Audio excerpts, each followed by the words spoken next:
Hello, আমি আরিয়ান। অবশেষে censor board পুনর্গঠিত হলো। সেন্সর বোর্ডে বর্তমান যারা সদস্য তাদের ভিতর অনেককেই আমি চিনি না, বাট একজনকে দেখার পর মনে হয়েছিল যে না, একজন যোগ্য ডিরেক্টর, একজন যোগ্য মানুষ সেন্সর বোর্ডে রয়েছে, সে হচ্ছে আশফাক নিপুণ। বাট হতাশা এই যে আশফাক নিপুণ সেই পদ গ্রহণ করেননি। আমি দুদিন আগের একটা ভিডিওতে আই থিঙ্ক বলেছিলাম যে সেন্সর বোর্ড যত দ্রুত সম্ভব পুনর্গঠন করা এবং যত দ্রুত সম্ভব সিনেমা রিলিজ করা। এখন হয়তো অনেকেই বলতে পারেন যে সিনেমা এটা নিয়ে এত ভাবার কিছু নেই, এটা রিল্যাক্সেই করুক, যেহেতু দেশের এত এত সংস্কার হচ্ছে, সো সেগুলোর কারণে এটাতে একটু দেরি হচ্ছে, এটাতে একটু লেট হচ্ছে। বাট আমার কথা হচ্ছে ভাই, এই সিনেমাটাই অনেকের কাছে চাকরি, অনেকের কাছে একমাত্র ইনকাম সোর্স। লাস্ট 2 থেকে 3 মাস কোনো সিনেমা রিলিজ হয়নি, যেটার কারণে যারা টেকনিশিয়ান রয়েছে তারা বেকার, যারা একটা সিনেমা হল চালায় এবং সেই সিনেমা হলে যারা পপকর্ন বিক্রি করে, আইসক্রিম বিক্রি করে, তারা বেকার। সো একটা ভালো সিনেমা রিলিজের কারণে অনেকেই সেইখান থেকে কিছু ইনকাম করতে পারে, বাট সেটাই গত 2 থেকে 3 মাস ধরে একদম অফ। হ্যাঁ, আমরা জানি যে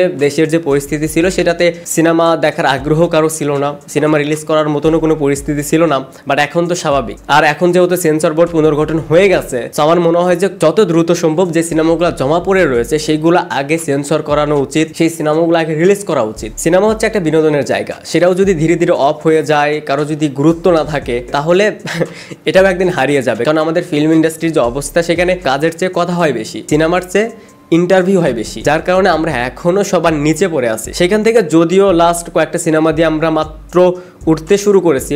লাস্ট প্রিয়তমা ভালো ব্যবসা করেছে, সুরঙ্গ ভালো ব্যবসা করেছে, তুফান অল টাইম ব্লকবাস্টার। সো এখন কিন্তু ইন্ডাস্ট্রিতে ভালো সিনেমা হচ্ছে, সেই সিনেমাগুলো থেকে কিন্তু ভালো বিজনেসও হচ্ছে। আই মিন আমাদের ইন্ডাস্ট্রির যদি আপনি লাস্ট 2 থেকে 3 বছরের ক্যালকুলেশন দেখেন, তাহলে একটু একটু করে এগিয়ে যাচ্ছে, ভালো সিনেমা হচ্ছে, ভালো কাজের আগ্রহ তৈরি হচ্ছে, ভালো সিনেমাগুলো ভালো ব্যবসা করছে এবং সামনে আরো বড় বড় প্রজেক্ট নিয়ে সবাই ভাবছে। সো ইন্ডাস্ট্রি এগিয়ে যাচ্ছে, বাট এই সময় এসে যদি কেউ হাল ছেড়ে দেয়, তাহলে এটাকে আর পরবর্তীতে উঠানো সম্ভব না। সো এখন যত দ্রুত সম্ভব, যেহেতু সেন্সর বোর্ড পুনর্গঠন হয়ে গেছে, যে সিনেমাগুলো রিলিজের কথা ছিল সেই সিনেমাগুলো আই থিঙ্ক সামনের মাসেই, আই মিন অক্টোবরে রিলিজ করে দেওয়া উচিত। তা না হলে এভাবে আরো 2 মাস গেলে এই যারা ফিল্মের টেকনিশিয়ান থেকে শুরু করে যারা টুকটাক ফিল্ম রিলেটেড কাজ করে, তারা তাদের এই পেশা চেঞ্জ করে ফেলবে। তো আপনাদের কি ওপিনিয়ন এই ওভারঅল বিষয়টা নিয়ে, সেটা অবশ্যই কমেন্টস জানাতে পারেন।